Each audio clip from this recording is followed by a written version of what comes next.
Dieu. Alléluia. Alléluia. Le titre du message ce matin, il y en a qui ont chaud. Hein, il fait chaud?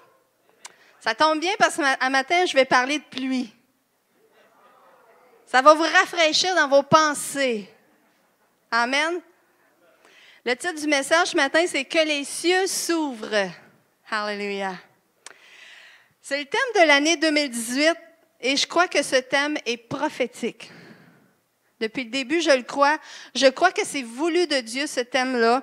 Je crois que plusieurs, cette année, vont entrer dans leur destinée. Je crois que plusieurs vont être bénis. Je crois que plusieurs vont recevoir la provision de Dieu. Amen. Vous y croyez? Et je sais qu'il y en a qui l'ont déjà reçu. Et vous allez en recevoir encore. Et il y en a d'autres qui vont en avoir encore. Alléluia. Le premier texte ce matin dans Genèse, chapitre 28, versets 12 à 15. Ici, c'est Jacob. Jacob était fatigué, s'est arrêté, s'est couché et il s'est endormi. Et il a rêvé. Il dit, dans son rêve, il vit une sorte d'escalier reposant sur la terre et dont le haut atteignait le ciel. Et voici que des anges de Dieu montaient et descendaient cet escalier. L'Éternel lui-même se tenait tout en haut et lui dit, « Je suis l'Éternel, le Dieu d'Abraham, ton ancêtre. » Et ici, ça a l'air loin, Abraham, pour Jacob, hein? Mais c'était son grand-père. Et le Dieu d'Isaac, c'était son père. Il dit, « Cette terre sur laquelle tu reposes, cette terre là où tu t'es endormi, je te la donnerai à toi et à ta descendance. Elle sera aussi nombreuse que la poussière de la terre.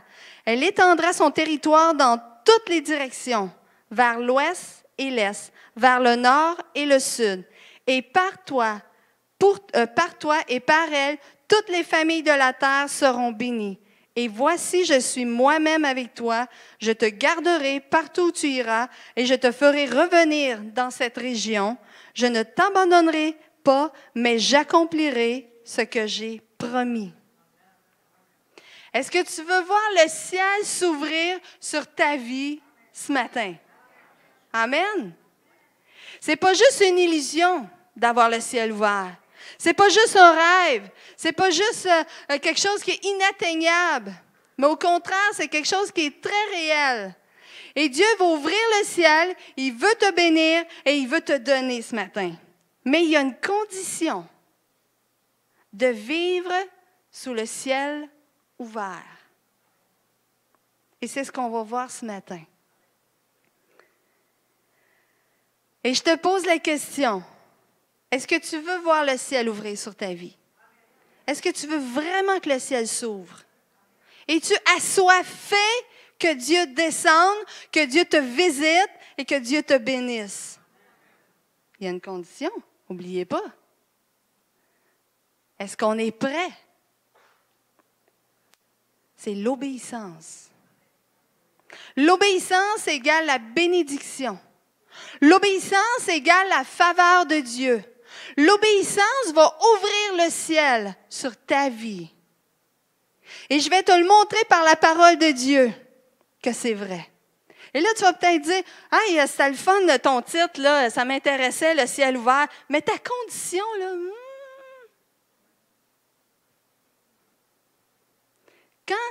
je me souviens quand les enfants étaient jeunes,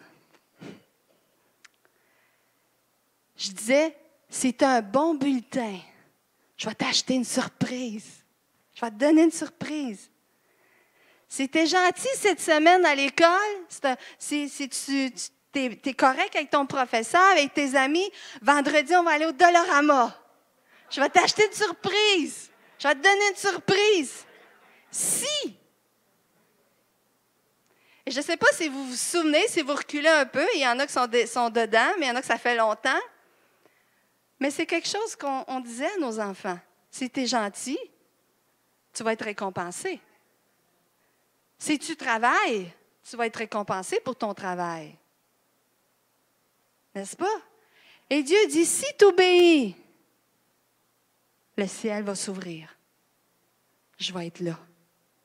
Dans Deutéronome chapitre 11, versets 11 à 17. Dieu dit, le pays que vous allez posséder est un pays de montagnes et de vallées et qui boit les eaux de la pluie du ciel.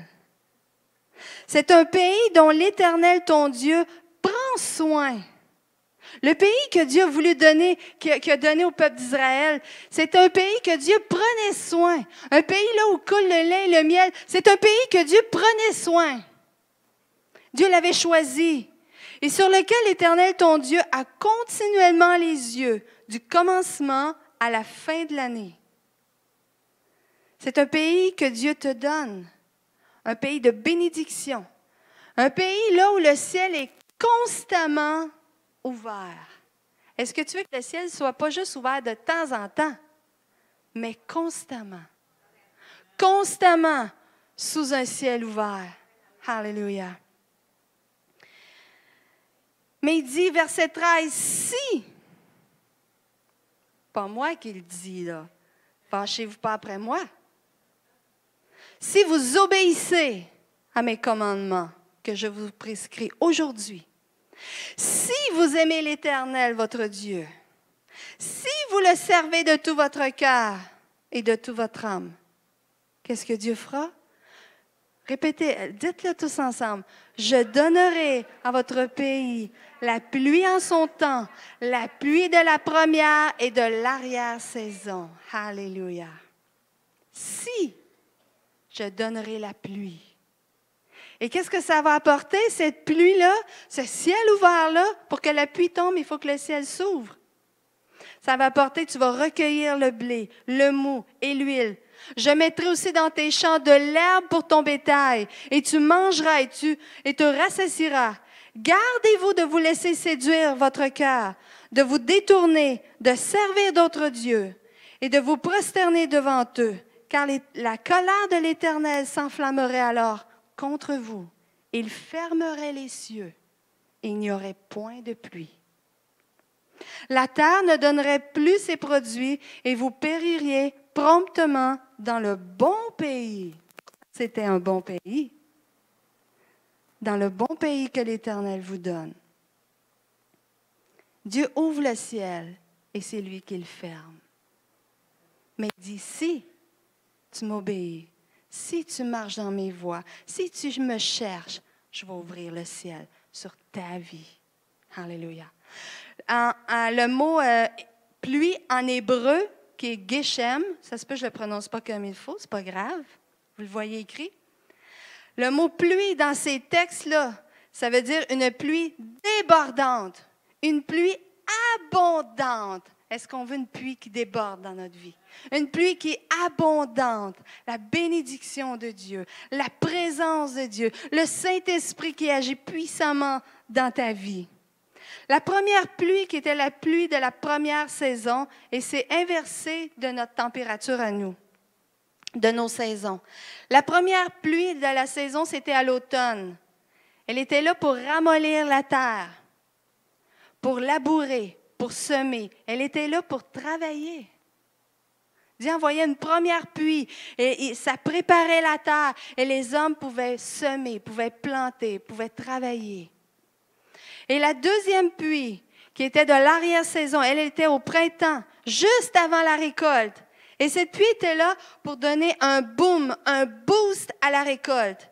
C'était là pour que ça puisse grossir, que ça grandissait. Les légumes dans la terre venaient à maturité, juste avant les récoltes.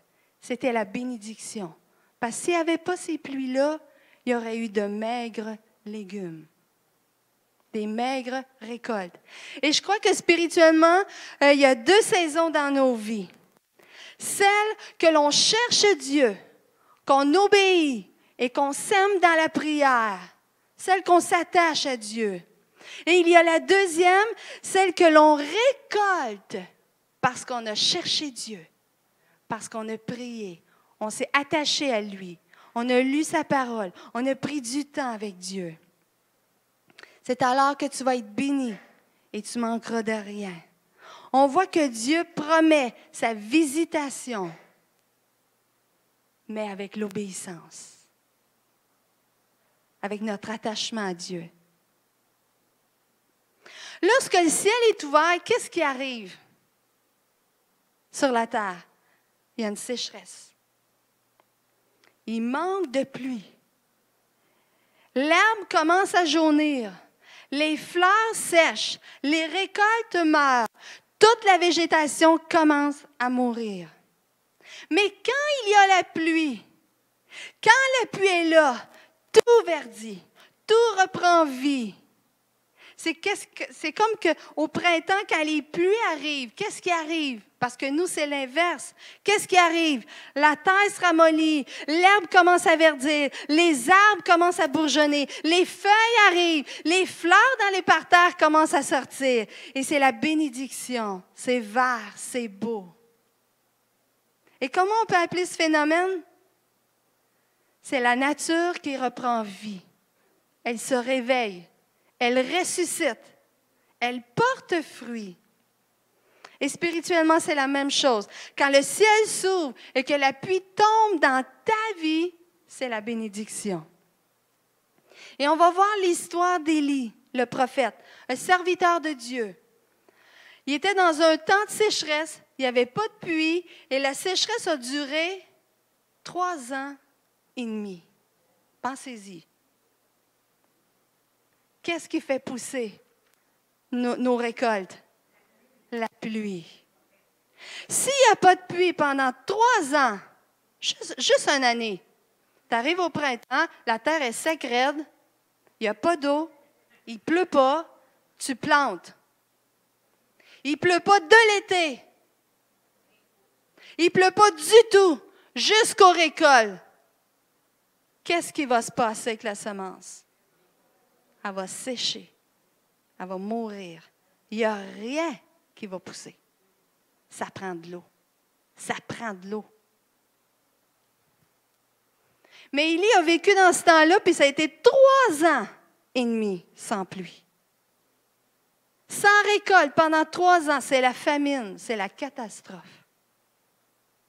Et on va tourner dans 1er Roi, chapitre 17, versets 2 à 16. Ça dit, la parole de l'Éternel fut adressée à Élie en ces mots. Et Dieu prenait soin d'Élie, parce que Élie aimait Dieu. Il dit, pars d'ici, dirige-toi vers l'Orient et cache-toi près du torrent de Kérit qui est en face du Jourdain. Tu boiras de l'eau du torrent, et j'ai ordonné aux corbeaux de te nourrir là. Il partit et fit selon la parole de l'Éternel, et il alla s'établir près du torrent de Kérit, qui est en face du Jourdain. Les corbeaux lui apportaient du pain et de la viande le matin, du pain et de la viande le soir, et il buvait de l'eau du torrent. Mais au bout d'un certain temps, le torrent fut sec, car il n'était point tombé de pluie dans le pays. On voit ici que Dieu prend soin d'Élie, parce qu'Élie aimait Dieu, il était son serviteur. On arrive en plein été. Qu'est-ce qui arrive avec notre belle rivière Yamaska? Elle tombe proche du sec, hein? Mais eux autres, 3 ans sans pluie. Toutes les rivières sont à sec. Il n'y a plus d'eau. Catastrophe. Verset 8. Alors la parole de l'Éternel, Dieu revient à Élie, et Dieu prend soin encore d'Élie. Lui fut adressé en ces mots, il dit, « Lève-toi encore, va à Sarepta, qui appartient à Sidon, et demeure là. Voici, j'ai ordonné à une femme veuve de te nourrir. » Dans la première partie, Dieu avait ordonné au corbeau de le nourrir. Maintenant, il a ordonné à une femme veuve de le nourrir. Il se leva et il alla à Sarepta. Comme il arrivait à l'entrée de la ville, voici qu'il y avait là une femme veuve qui ramassait du bois.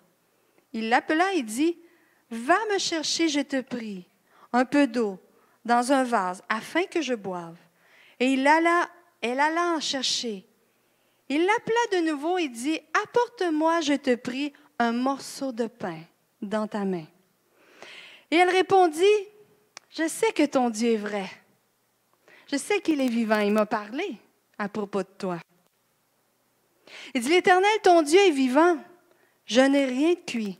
Je n'ai qu'une poignée de farine dans un pot et un peu d'huile dans une cruche. Et voici, je ramasse 2 morceaux de bois, puis je rentrerai, je préparerai cela pour moi et pour mon fils. Nous mangerons, après quoi nous mourrons. Pour cette femme et son fils, c'était la dernière fois qu'ils mangeaient un repas. Et Élie lui dit, ne crains point, n'aie pas peur. C'est Dieu qui m'a envoyé ici. Alléluia. Et il dit, rentre, fais comme tu as dit. Seulement, prépare-moi d'abord avec cela un petit gâteau et tu me l'apporteras. Tu en feras ensuite pour toi et pour ton fils. Car ainsi parle l'Éternel. Qui sait que quand Dieu parle, Dieu accomplit. Dieu fait. Alléluia. Le Dieu d'Israël. La farine qui est dans le pot ne manquera point. Et l'huile qui est dans la cruche ne diminuera point. Jusqu'au jour où l'Éternel fera tomber de la pluie sur la face de la terre. Tu ne manqueras de rien si tu obéis à l'Éternel. Jusqu'à ce que dehors, les choses se rétablissent. Alléluia. Elle alla et elle fit selon la parole d'Élie. Et pendant longtemps, elle eut de quoi manger. Elle et sa famille. Ils n'ont jamais rien manqué. Aussi bien qu'Élie. La farine qui était dans le pot ne manqua point. Et l'huile qui était dans la cruche ne diminua point. Selon la parole que l'Éternel avait prononcée par Élie. Alléluia. Au verset 9, ça dit, « Lève-toi, va à Sarepta, qui appartient à Sidon, et demeure là. Voici, j'ai ordonné à une femme veuve de te nourrir. » Cette femme veuve, Dieu lui avait parlé. Dieu lui a dit, « Tu vas recevoir mon prophète Élie. Tu vas recevoir mon serviteur et tu vas le nourrir. Tu vas prendre soin de lui. Je te demande de le nourrir. Je te demande de prendre soin de lui. » Cette femme avait le choix d'obéir ou de désobéir à la parole de Dieu. De lui faire confiance ou de ne pas lui faire confiance. Elle aurait pu dire, je vais me débrouiller, je vais m'arranger, je vais faire confiance sur mes propres forces. Mais qu'est-ce qui est arrivé? Elle a décidé de faire confiance à Dieu. Et qu'est-ce qui est arrivé quand elle a fait confiance à Dieu? Elle n'avait absolument plus rien pour se nourrir, elle et son fils. Mais parce qu'elle a décidé de faire confiance à Dieu, Dieu a pourvu. Même si dehors, il y a la sécheresse, qu'il n'y avait plus de pluie, à l'intérieur de la maison, il y avait de la pluie. À l'intérieur de la maison, le ciel était ouvert. Dehors, le ciel était fermé. Il y avait la sécheresse. Il n'y avait plus rien. Mais dans la maison, parce qu'elle a obéi à Dieu, il y avait la bénédiction. Dieu a pourvu. Le ciel était ouvert. Il n'y avait pas de sécheresse. C'était l'abondance. Elle n'a manqué de rien. Rien. Alléluia. Alléluia. Qu'on puisse apprendre à faire confiance à Dieu. Que même ce que nos yeux peuvent voir dehors, comment qu'il y aura des crises économiques, comment que ça ira mal, comment que la moralité descend. N'aie pas peur. Toi, garde ton cœur. Fais-moi confiance. Obéis à ma parole. Et je vais ouvrir le ciel dans ta maison, dans ta vie. Alléluia. Dans Actes chapitre 3, versets 19 à 20, Dieu dit, « Repentez-vous donc et convertissez-vous pour que vos péchés soient effacés, afin que des temps de rafraîchissement viennent de la part du Seigneur. » Alléluia. Repens-toi. La première étape, c'est vraiment la repentance. C'est de marcher dans l'obéissance. C'est de marcher avec Dieu. Et Dieu promet que si tu l'obéis, que si tu marches dans ses voies, que si tu te repens, que Dieu va t'ouvrir le ciel. Il va envoyer des temps de rafraîchissement dans ta vie. Tu veux des temps de rafraîchissement? Tu te sens sec spirituellement dans toi? Approche-toi de Dieu. Approche-toi. Mets ta vie en règle. Y a-t-il quelque chose dans ta vie? Y a-t-il quelque chose, y a-t-il un péché dans ta vie qui t'empêche de recevoir, qui t'empêche que le ciel soit ouvert? Parce que le péché ferme le ciel. La désobéissance ferme le ciel. Après, on se demande, « comment ça se fait? Ça va mal, moi, ça va pas bien. Obéis. Je te dis que si tu t'approches de Dieu, que si tu le suis, que si tu es assoiffé de Dieu et que tu cherches, tu vas t'abreuver près de Dieu, Dieu va ouvrir le ciel. Alléluia. On va tourner dans Josué chapitre 15. Maintenant, on va voir, le ciel peut être ouvert sur notre vie, mais on peut avoir encore plus. On peut avoir encore plus. Est-ce que tu veux plus qu'un ciel ouvert? Tu peux avoir encore plus. Et je vais vous le montrer. Dans Josué chapitre 15, versets 16 à 19. Ici, on voit Caleb. Caleb, celui qui est allé chercher sa montagne. Il dit, « Je vais donner ma fille Aksa pour femme à celui qui battra Kirjat-Séfer et qui la prendra. » Othniel, notre cher jeune homme, il dit, « Moi, je la trouve bien belle, elle m'intéresse. Moi, je vais me lever. » Othniel, fils de Kénaz, frère de Caleb, s'en empara, et Caleb lui donna pour femme sa fille Aksa. Lorsqu'elle fut entrée chez Othniel, lorsqu'elle est arrivée avec son mari, elle le sollicita de demander à son père un champ. Et quand on lit la suite de l'histoire, on voit qu'il le fait. Elle descendit de son âne, et Caleb, son père, lui dit, « Fille, qu'as-tu? Qu'est-ce que t'as, fille? T'as l'air préoccupée dans tes pensées. Qu'as-tu? » Elle répondit, « Fais-moi un présent, car tu m'as donné un champ, une terre, mais donne-moi aussi des sources d'eau. » Alléluia. Tu m'as donné un champ, mais donne-moi aussi de l'eau. Alléluia. Donne-moi des sources d'eau. Alléluia. Père, tu m'as donné un champ, donne-moi aussi. Alléluia. Et dans l'Ancien Testament, on voit que c'est toutes des préfigurations et c'est pour nous instruire aujourd'hui. C'est pour nous encourager, nous fortifier, nous donner des exemples. Et le Père ici dans l'histoire représente Dieu. La fille représente l'enfant de Dieu. Elle te représente. Et tu peux dire, Père, tu m'as donné un travail, donne-moi aussi une voiture pour que je puisse me rendre. Père, tu m'as donné une femme, donne-moi aussi des enfants si elle est stérile.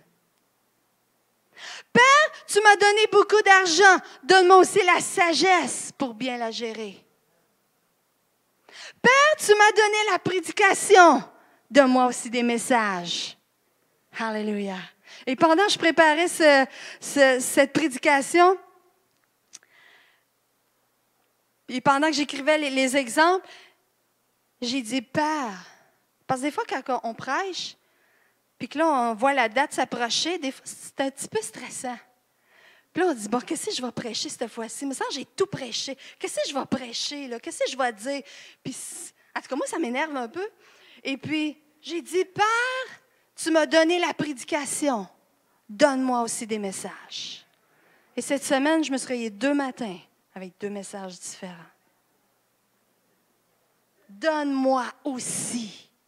Tu veux que je prêche? Donne-moi des messages. Alléluia. Dans Genèse 32, versets 25 à 31, ici on voit encore Jacob. Il s'est battu contre un ange. Voyant qu'il ne pouvait le vaincre, cet homme le frappa à l'emboîture de la hanche et l'emboîture de la hanche de Jacob se démit ou se déplaça pendant qu'il luttait avec lui.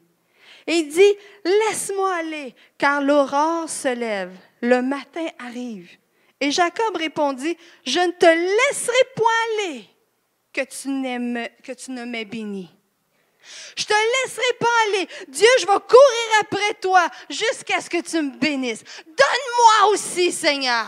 Seigneur, tu me donnes des choses, mais il en manque. Donne-moi, Seigneur. Tu me donnes un travail, mais il manque d'argent. J'arrive pas. Donne-moi plus, Seigneur. Alléluia. Alléluia. Seigneur, Dieu, il promet pas qu'on va être millionnaire, mais il promet que tu manqueras de rien. Il faut juste faire la différence entre les deux. On ne prêche pas qu'on va être millionnaire.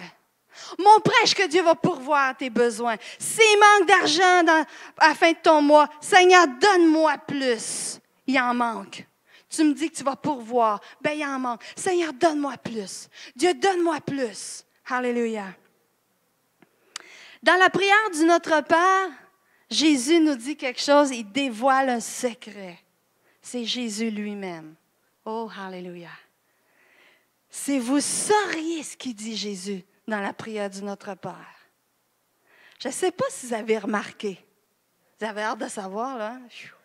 Ça vous brûle, là. Hein?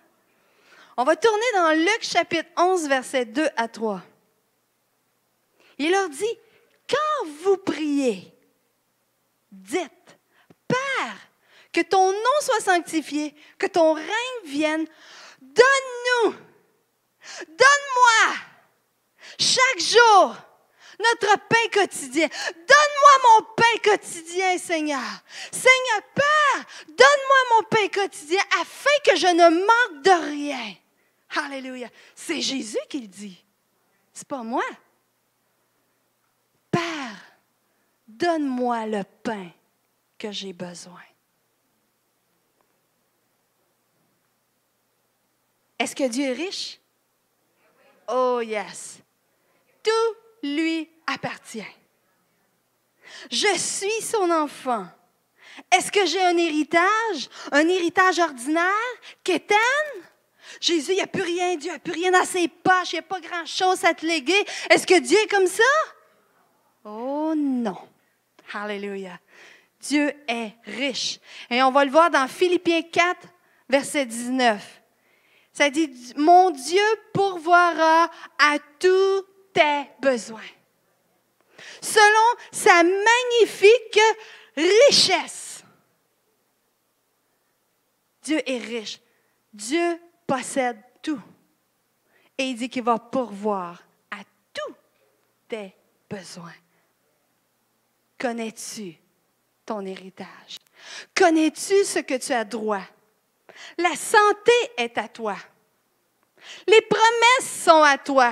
Il y a une parole ce matin à parler de promesses. Les promesses sont à toi.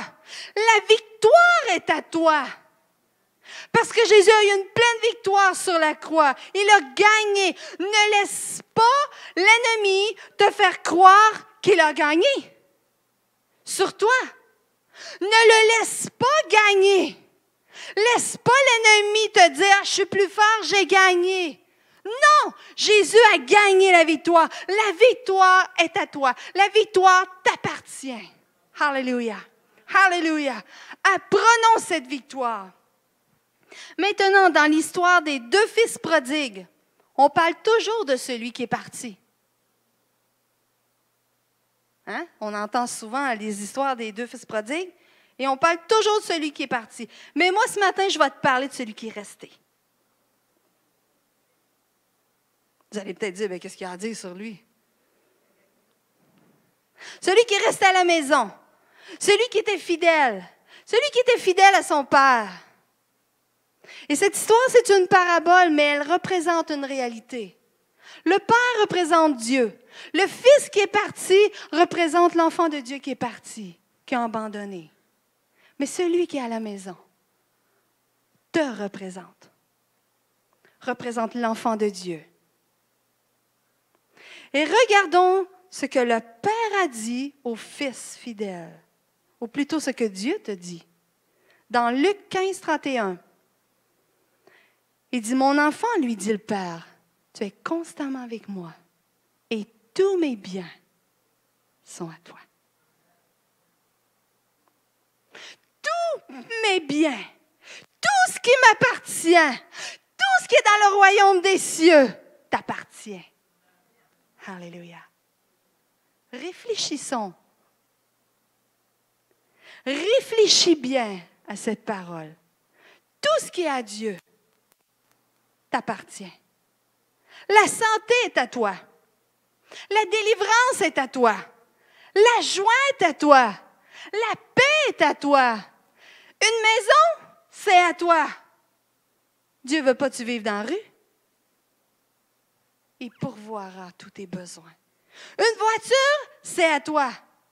La faveur de Dieu, les promesses de Dieu sont à toi. Alléluia. Alléluia. Je veux juste inviter Alex, s'il vous plaît, de venir au piano. Juste commencer à jouer doucement, s'il te plaît. Dieu dit dans Psaume 23, 5, il dit, « Tu dresses devant moi une table en face de mes adversaires. » Qu'est-ce que tu crois qu'il y a sur cette table? Ça exerce notre foi. Qu'est-ce qu'il y a sur la table que Dieu dresse devant toi, devant ton ennemi? Je suis certaine qu'il n'y a pas juste des sandwichs au beurre de pinot. Mais je suis convaincue qu'il y a un buffet à volonté. Alléluia. Il y a un buffet à volonté. Il y a une table, Dieu est roi. Et sa table, c'est une table de roi. Sa table est remplie, ça déborde. Alléluia. Et Dieu te dit ce matin, tout est à toi. Comme le Fils prodigue, tu es avec moi constamment. Tout est à toi.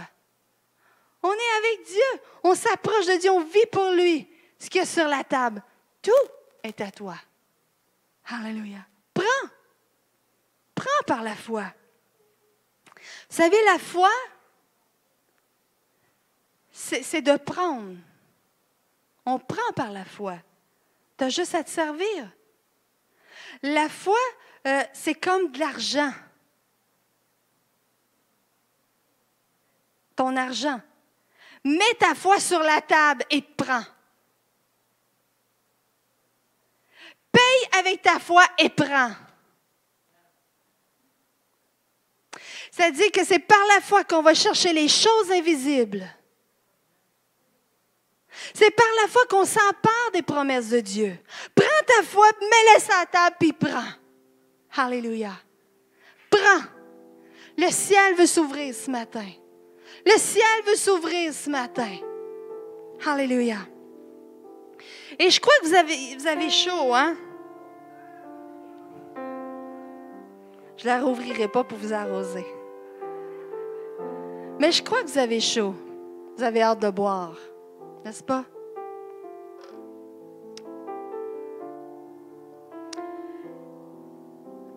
Et c'est tout représente le ciel, le rafraîchissement de Dieu, la bénédiction de Dieu. Donne-moi aussi. Père, tu m'as donné un champ, donne-moi aussi des sources d'eau. Y a-t-il quelqu'un qui a assez soif ici, qui veut assez être rafraîchi pour venir chercher cette bouteille?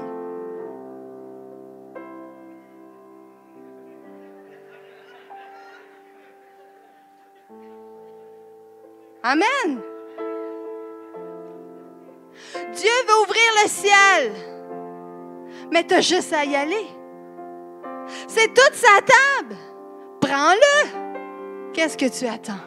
Es-tu assez assoiffé pour t'approcher devant tout le monde puis aller la chercher? Es-tu assez assoiffé pour t'approcher de Dieu? Es-tu assez assoiffé? Ah, qu'est-ce que les gens vont dire? Ben, tu sais, je l'ai fait dans ma chambre, mais tu sais, devant les gens. As-tu assez soif? Veux-tu être rafraîchi?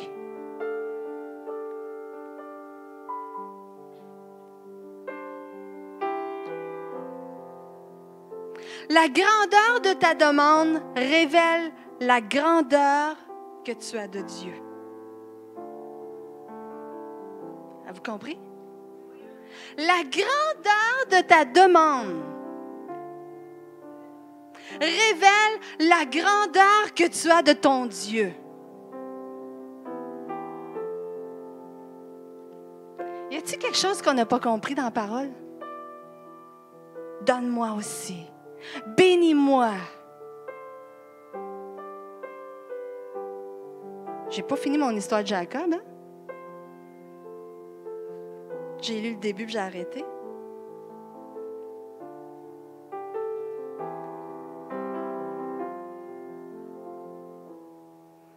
L'ange lui a dit, « Quel est ton nom? » Il répondit, « Jacob. » Il dit encore, « Ton nom ne sera plus Jacob, mais tu seras appelé Israël, car tu as lutté avec Dieu et avec des hommes, et tu as été vainqueur. » Jacob l'interrogea en disant, « Fais-moi, je te prie, connaître ton nom. » Il répondit, « Pourquoi me demandes-tu mon nom? » Et il le bénit là. Jacob a demandé la bénédiction, et il l'a eu. Il s'est battu, il dit, « Donne-moi, bénis-moi. » Et il a reçu la bénédiction. Alléluia.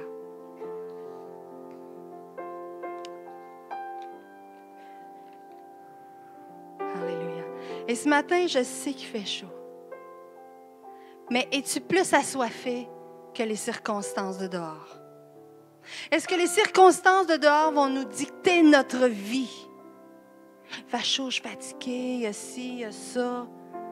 Est-ce que les circonstances vont dicter notre vie? Es-tu assoiffé? Veux-tu que le ciel s'ouvre? Alléluia. Et ce matin, je veux faire un appel. Et si tu veux que le ciel s'ouvre sur ta vie, viens ce matin, on va prier. Viens chercher Dieu, viens implorer Dieu. Peut-être qu'il y a des choses à mettre à l'ordre dans ta vie. Repens-toi, mets ta vie à l'ordre et le ciel va s'ouvrir. Peut-être que tu n'as jamais vraiment demandé plus au Seigneur. Tu t'es dit, tu sais, mon père était pauvre, je suis pauvre, j'ai un petit travail, j'ai un peu d'argent, j'arrive pas. Je suis née pour ça. On m'a dit que j'étais née pour un petit pain. Et ça, c'est une parole qui est beaucoup dite au Québec. On est né pour un petit pain. Hey, c'est qui notre père? Est-ce que notre père est pauvre? Peut-être ton père terrestre est pauvre, mais ton Père céleste a tout. Tu as besoin de joie dans ta vie? Donne-moi la joie, Seigneur. Tu as besoin de paix? Donne-moi la paix. Tu as besoin d'être libre dans tes pensées? Seigneur, libère mes pensées. Alléluia. Et je vais vous inviter à vous approcher et je vais prier pour vous. Alléluia. S'il y en a qui veulent s'approcher.